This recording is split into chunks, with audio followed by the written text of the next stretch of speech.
कैसे हैं सर आप? बहुत बढ़िया। ऑल वेल, बस सब फर्स्ट क्लास है सर। मुझे याद है सबसे पहले मेमोरी आपके साथ मुलाकात इससे पहले when I was in a radio channel, तब आपसे मुलाकात हुई है, एक बार इंटरव्यू करने का मौका मिला है, जिसके आप सचिव हैं, राष्ट्रीय एकीकरण। ये विभाग का रोल क्या है? मतलब ये विभाग बहुत ज़्यादा सुनने में नहीं आता है। इसका नाम है राष्ट्रीय एकीकरण। एकीकरण, हाँ। तो मतलब ये राष्ट्र का एकीकरण करना है, इंटीग्रेशन करना है। पनिशमेंट विभाग क्यों कहा जाता है इसे? इस विभाग में कोई इसका अपना कोई आदमी नहीं है। जैसे हर विभाग में कोई निदेशालय या कोई आयुक्त कार्यालय होता है, ऐसा कुछ नहीं है। जो आपको लगता है कि ये जो नियम पद का जो आपका स्पेन ऑफ टाइम था बड़ा लिमिटेड था, बहुत कम था, अच्छा काम करने के बाद, तो सरकार को किस अधिकारी से कहाँ काम लेना है, ये उसका अखबारों में भी ये बुक काफी छाई हुई है, नंबर 1 बेस्ट सेलर के रूप में। जेल सुधार पे काम किया या कैदियों से मुखातिब हुए हैं, आप वो थोड़ा सा बताएं। ऐसा है कि नियम है कि महीने में एक बार जिला जज, एसपी और डीएम तीनों को एक साथ जाना है और इंस्पेक्शन करना है पूरे जेल का। आईएएस आईपीएस बनने का, यूपीएससी का बड़ा चलन भी है।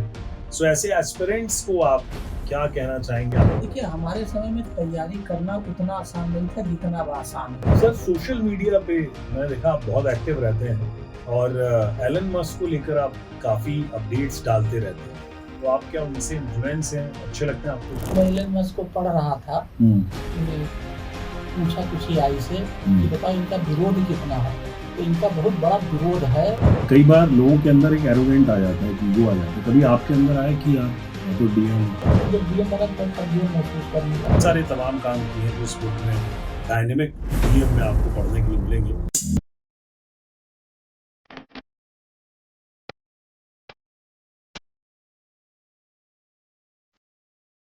वेलकम, आप सबका स्वागत है। आप देख रहे हैं एनएफए डिजिटल पर। मेरा नाम है आरजे पुनीत और लेकर आ गया हूं पुनीत का पॉडकास्ट। आज एक ऐसी शख्सियत जिन्होंने अपनी लाइफ में बहुत सारा काम किया, एक एडमिनिस्ट्रेशन के रूप में बहुत सारा काम किया, डीएम पद के रूप में उन्होंने बहुत काम किया है, बुक्स भी लिखी हैं, साथ ही साथ एक ऐसा विभाग जिसमें आज वर्तमान में वो कार्य कर रहे हैं, जो है सचिव राष्ट्रीय एकीकरण विभाग के। ऐसी शख्सियत डॉक्टर हीरालाल सर आज हमारे साथ में मौजूद है पुनीत का पॉडकास्ट में। सर, वेलकम है आपका एनएफए डिजिटल पर और पुनीत का पॉडकास्ट में। थैंक यू, शुक्रिया आपका। कैसे हैं सर आप? बहुत बढ़िया। ऑल वेल, बस सब फर्स्ट क्लास है सर। मुझे याद है सबसे पहले मेमोरी आपके साथ मुलाकात इससे पहले when I was in a radio channel, तब आपसे मुलाकात हुई है, एक बार इंटरव्यू करने का मौका मिला है और काफी सालों बाद एक बार फिर आज आपके साथ यहाँ पर हम बैठे हैं। सर, सबसे पहले तो जैसा कि बस्ती बॉर्न एंड ब्रॉट अप और उसके बाद की जर्नी, वो थोड़ा सा मैं जानना चाहूँगा। कैसे शुरुआत हुई, कैसे आप लखनऊ आए, और वो थोड़ा सा आप दर्शकों को बताइए। देखिए, मैं बेसिकली बस्ती जिले का एक गांव है बागडी, अच्छा, ब्लॉक है साउंड। तो मैं गांव में पैदा हुआ, मेरी प्राइमरी एजुकेशन 1 से 8 तक वहाँ हुई। अच्छा। मैं किसान परिवार से ताल्लुक रखता हूँ। हमारा जो धंधा है ना, हर परिवार का, हर गांव का, हर एरिया का धंधा है, वो खेती बाड़ी है। हाँ जी। तो मुझे खेती बाड़ी, गांव, रूरल डेवलपमेंट, ये चूंकि मेरे जहन में है, सोच में है, मैंने इसको किया भी है, देखा भी है जी। उसके बाद मैं 9 से 12 आया, बस्ती में पढ़ा, डीआईसी बस्ती में। हाँ जी। फिर मैंने बीटेक किया इलेक्ट्रिकल से, ITBHU से, पावर इलेक्ट्रॉनिक से। फिर उसके बाद नौकरी में आ गया। एनटीपीसी में मैं करीब 1.5 साल इंजीनियर रहा। उसके बाद पीसीएस में आया और 2009 बैच में मुझे आईएएस बनाया गया। सर, हम सबसे पहले देखिए, शुरुआत जैसा कि हमने आपकी जर्नी से करी है, लेकिन ये जो बड़ा विभाग की हम बात कर रहे हैं, जिस विभाग में आप वर्तमान में हैं, मैं चाहूँगा बातचीत वहीं से इस पॉडकास्ट को हम आगे बढ़ाते हैं, आपकी हमारी बातचीत को, जिसके आप सचिव हैं, राष्ट्रीय एकीकरण। ये विभाग का रोल क्या है? मतलब ये विभाग बहुत ज़्यादा सुनने में नहीं आता है, उसके बारे में थोड़ा सा पहले बताइए। देखिए, राष्ट्रीयकरण विभाग, ठीक है, जैसा इसका नाम ही है राष्ट्रीय एकीकरण। हाँ। तो मतलब ये राष्ट्र का एकीकरण करना है, इंटीग्रेशन करना है। ओके। तो इसमें जो हमारे महापुरुष हैं, जैसे महात्मा गांधी जी, सरदार पटेल जी और डॉक्टर भीमराव अंबेडकर जी, गुरु नानक जी, ऐसा बहुत सारे जो भी महान पुरुष हैं, उनके अच्छे कामों को, उनकी अच्छी विचारधारा को, उनकी अच्छी सोच को, जो कुछ भी उनसे अच्छा जुड़ा है उसको आम जन तक पहुंचाना और आम जन तक पहुंचा के उसको समझाना, जिससे कि जब आम जन को उनकी अच्छी बात, अच्छी सोच, अच्छा कार्य पता लगेगा तो वो उसको अपनी लाइफ में इम्प्लीमेंट करेंगे, आत्मसात करेंगे, तो उससे वो भी मजबूत होंगे, और जब वो मजबूत होंगे तो वो अच्छा काम करेंगे तो समाज मजबूत होगा और देश मजबूत होगा, तो हमारी जो देश का जो इंटीग्रेशन है वो बढ़ेगा। इसको क्यों सर कहते हैं कि ये पनिशमेंट विभाग क्यों कहा जाता है इसको? हाँ, उसके लिए कारण ये है कि इस विभाग में कोई इसका अपना कोई आदमी नहीं है। जैसे हर विभाग में कोई निदेशालय या कोई आयुक्त कार्यालय होता है, ऐसा कुछ नहीं है। इस विभाग में कोई आदमी नहीं है। जो ज्यादा काम करता है दूसरे विभाग में, उसको इस विभाग में डाल दिया जाता है। पनिशमेंट विभाग क्यों कहते हैं? देखिए, मेरा इसमें एक बहुत अच्छी तरह से मानना यह है कि जो भी विभाग बना है उसकी कहीं न कहीं जरूरत है, तो जब जरूरत है तो उस जरूरत को अगर आप समझ पाए और वहाँ काम करने लगे तो वो पनिशमेंट नहीं होता है। जैसे मैं यहीं आया, इस विभाग का टोटल बजट एक करीब 1.5 करोड़ है।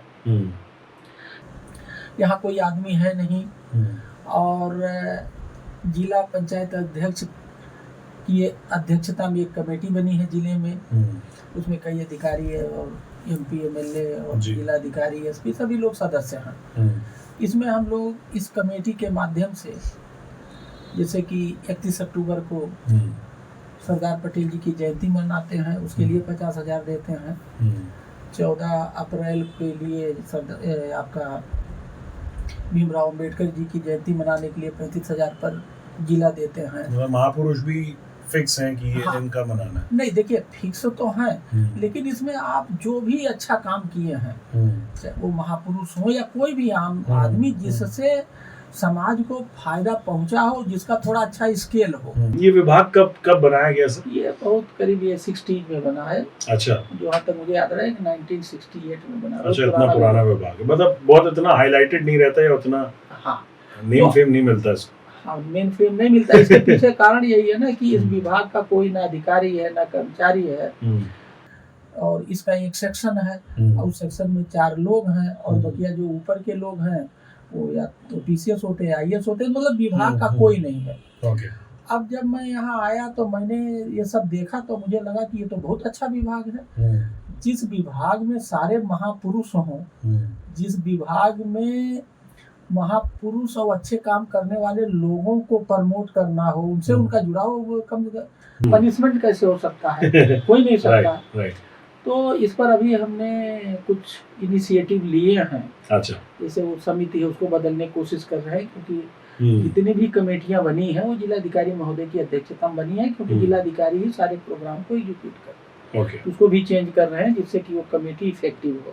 दूसरा, अभी जो विभाग में चल रहा है उसी को स्ट्रेंथन करने की कोशिश कर रहे हैं। एक बार जब वो मजबूत हो जाएगा तो फिर और भी चीजें चलिए, ग्रेट सर। सबसे पहले जब मैं बात करूं तो आप 2009 बैच IAS आप निकले। IAS ही क्यों चुना, IPS क्यों नहीं?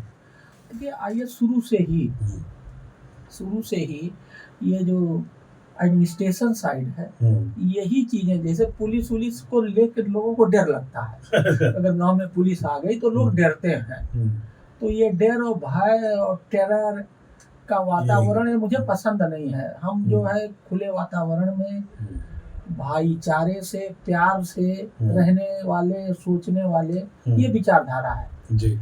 तो हमने बचपन में भी देखा, अगर गांव में एक पुलिस वाला आ गया या कहीं कोई बात हुई तो पुलिस पकड़ ले जाएगी। तो ये डराते थे।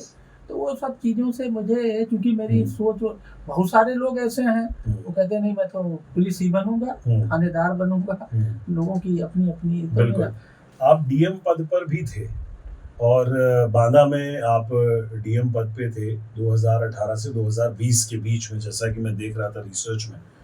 तो उस वक्त बहुत आपने काम किया, क्यों आपको लगता है कि ये जो डीएम पद का जो आपका स्पेन ऑफ टाइम था बड़ा लिमिटेड था, बहुत कम था अच्छा काम करने के बाद भी? देखिए, सरकार को किस अधिकारी से कहाँ काम लेना है ये उसका डिस्क्रिशन है। हमारा इसमें कोई डिस्क्रिशन नहीं है कि हम यही नौकरी करेंगे, हम यही करेंगे, हमारा नहीं। सरकार में और सरकार का जो ये सबसे एक सीधा और सरल सिद्धांत है, ये सरकार का प्रोग्रेटिव है, निर्णय है कि वो किस अधिकारी को कहाँ रखेगा, उससे क्या काम लेगा। तो ये सरकार ने जहाँ हमें उचित समझा, जिस लायक समझा, वहाँ काम। तबादले परेशान करते हैं सर, एक आईएएस ऑफिसर कोई गवर्नमेंट ऑफिसर को अक्सर सुनता हूँ ये तबादले वो तबादले फिर तबादले। देखिए, ऐसा है, शुरुआती दौर में तो लगता था, लेकिन अभी जब तबादले होते गए हैं तो अब नहीं लगता है। अब तबादले से काफी ऊपर उठ चुके हैं, कहीं कुछ तबादला कर दीजिए, कहीं भी भेज दीजिए, जहाँ जाएंगे वहीं काम करेंगे। क्या, जैसे ये राष्ट्रीय एकीकरण में लोग, इसके पहले मैं संस्कृत विभाग में गया, अच्छा, तो वहाँ भी लोग इसी तरह बातें करते हैं। हमने वहाँ खूब काम किए, संस्कृत विभाग में मैंने बहुत काम किए। वहाँ कई ऑर्गेनाइजेशन से सबके साथ बैठक करना, उनसे जुड़े हुए जो कलाकार थे उनसे के साथ समस्याएं को समझना, उसको दूर करना। काम करने वाले की सर कोई भी विभाग दे दें, काम करने वाला हर विभाग में काम कर लेता है। तो जिस वक्त आप डीएम थे, ये एक बुक आपकी बहुत शानदार लिखी हो, जैसा कि अखबारों में भी ये बुक काफी छाई हुई है, नंबर 1 बेस्ट सेलर के रूप में, डायनेमिक डीएम, सहयोग से सुशासन, सुशासन से समृद्धि, ये बुक आपने लिखी है। और इस बुक का यदि मैं पृष्ठभूमि देखूं और बहुत सारी चीजें देखूं तो बहुत सारे काम जो है सर ने अपने टाइम में जिस वक्त आप डीएम थे तब आपने किए। वो लिस्ट जो है वो मैं निकाल रहा हूँ। देखिए, इसमें पानी की समस्या का समाधान हो, चाहे स्टार्टअप इनोवेशन हो, कुपोषण के अभिशाप से मुक्ति, जेल सुधार, पेड़ जियाओ अभियान, योग वाला, छात्र विकास, किसान समृद्धि, मतलब जितने भी मुझे लगता है कि आज की डेट में जिन चीजों में हमारे देश में सुधार होना चाहिए वो ऑलमोस्ट आपने इसमें किया है। मैं इसमें एक बड़ा इंटरेस्टिंग जो है वो है जेल सुधार। इस पर मैं बात करना चाहूंगा, कैसे जेल सुधार पे काम किया या कैदियों से मुखातिब हुए होंगे आप, वो थोड़ा सा आप बताइए। कि ऐसा है कि नियम है कि महीने में एक बार जिला जज, एसपी और डीएम तीनों को एक साथ जाना है और इंस्पेक्शन करना है पूरे जेल का, कि वहाँ कोई गड़बड़ी नहीं हो रही है, कोई वहाँ गलत काम नहीं हो रहा है।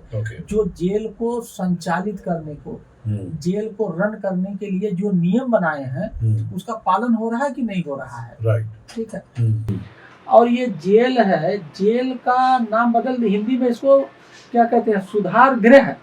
अच्छा, क्या है वैसे इसका नाम सुधार, ये जेल जो है ये तो अंग्रेजी शब्द है, ये इसका हिंदी में नाम है सुधार गृह, जिला सुधार गृह। मतलब कि जो लोग बिगड़ गए हैं वहाँ ले जाकर के उसको सुधारते हैं, जिंदगी मौका दोबारा।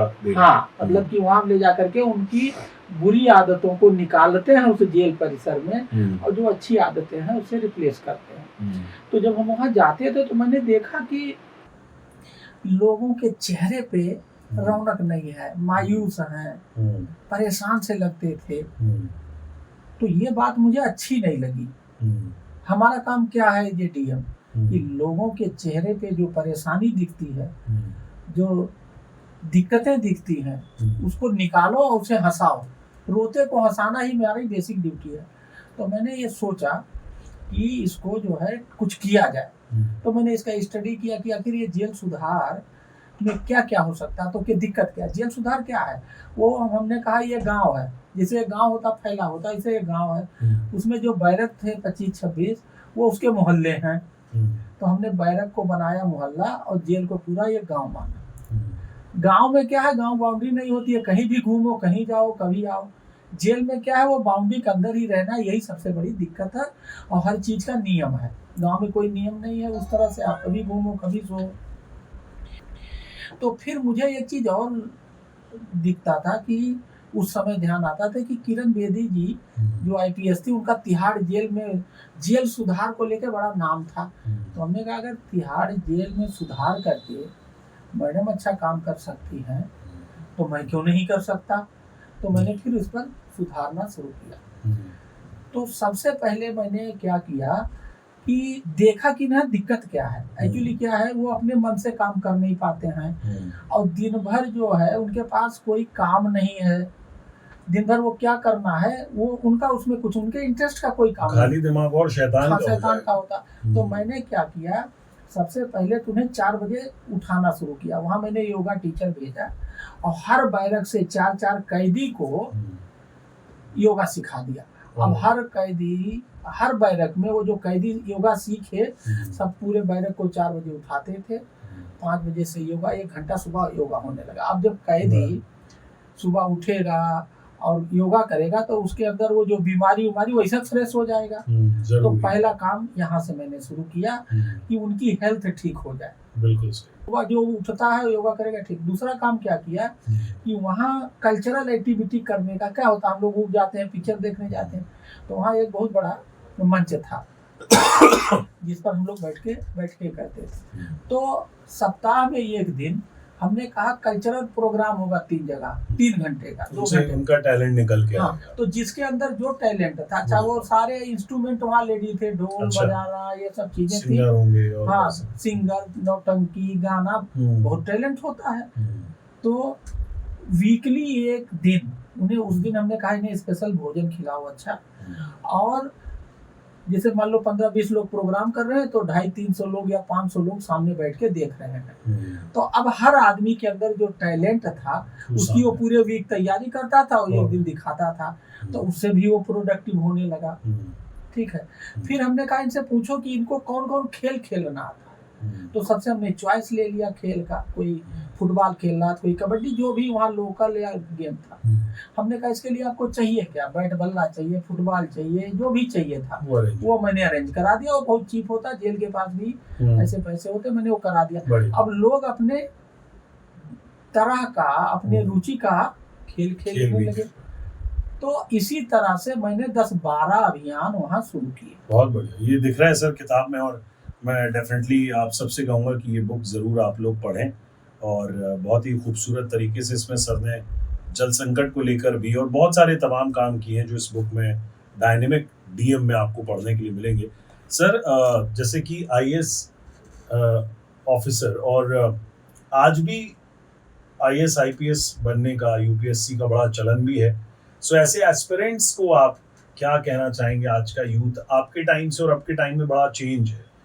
2009 में जब आप निकले और फिर आज 2024-25 है, आप क्या बदलाव देखते हैं या क्या युवा को कहना चाहते हैं जो आईएएस या आईपीएस की तैयारी कर रहे हैं?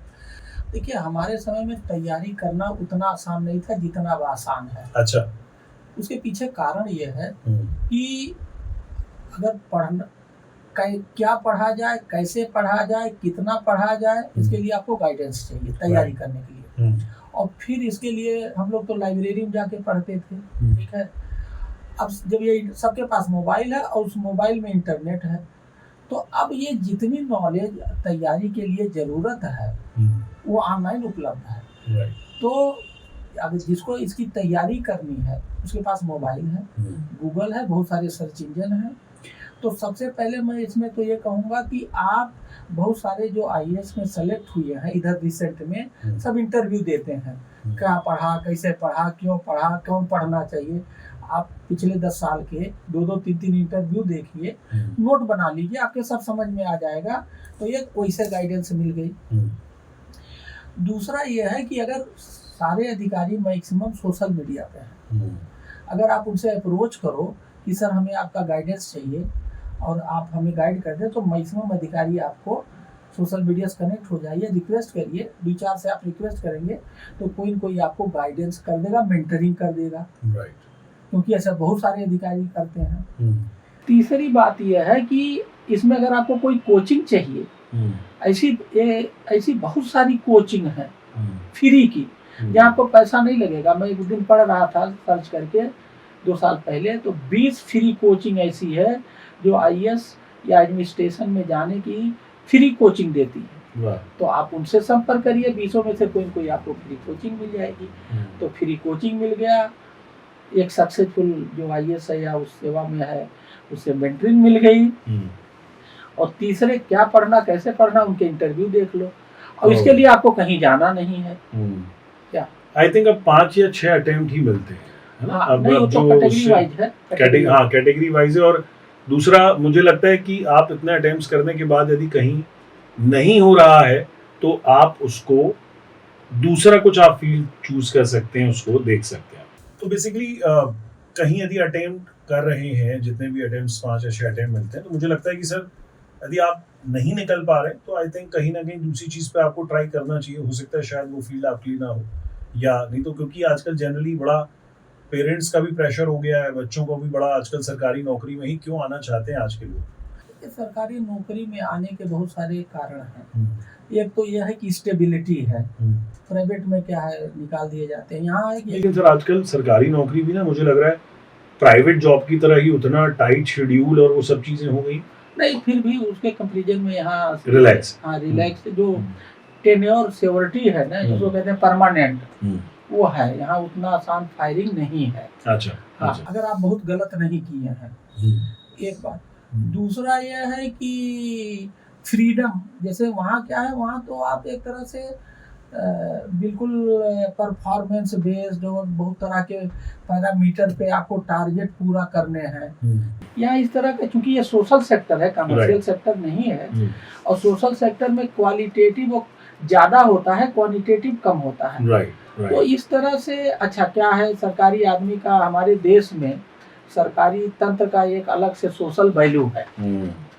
तो आदमी वो सोशल वैल्यू, वो फ्रीडम और वो सोशल स्टेटस और स्टेबिलिटी, ये सब चीजें इसकी अट्रैक्टिव हैं। अच्छा सर, आप जैसा कि मैं देख रहा था, पढ़ रहा था, आप तकरीबन अपने कार्यकाल में 15 से 20 विभागों में आपने काम किया है।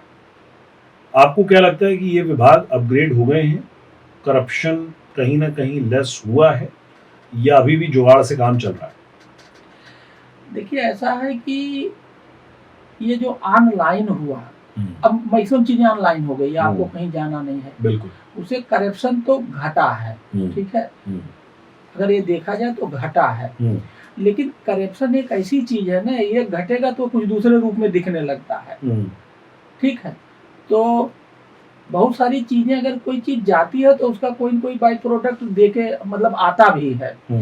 सर, सोशल मीडिया पे मैंने देखा आप बहुत एक्टिव रहते हैं और एलन मस्क को लेकर आप काफी अपडेट्स डालते रहते हैं, तो आप क्या उनसे इन्फ्लुएंस हैं, अच्छे लगते हैं आपको? देखो, मैं हमेशा सीखने की कोशिश करता हूँ, और जिसके अंदर देखिए हर आदमी में अच्छाई बुराई दोनों है जी। मैं एलन मस्क को पढ़ रहा था, मैंने पूछा कुछ ही आई से कि बताओ इनका विरोध कितना है, तो इनका बहुत बड़ा विरोध है। मतलब अभी सर्वे हुआ था, 50% से ज्यादा लोग इनको डिसलाइक करते हैं एलन मस्क को। अच्छा।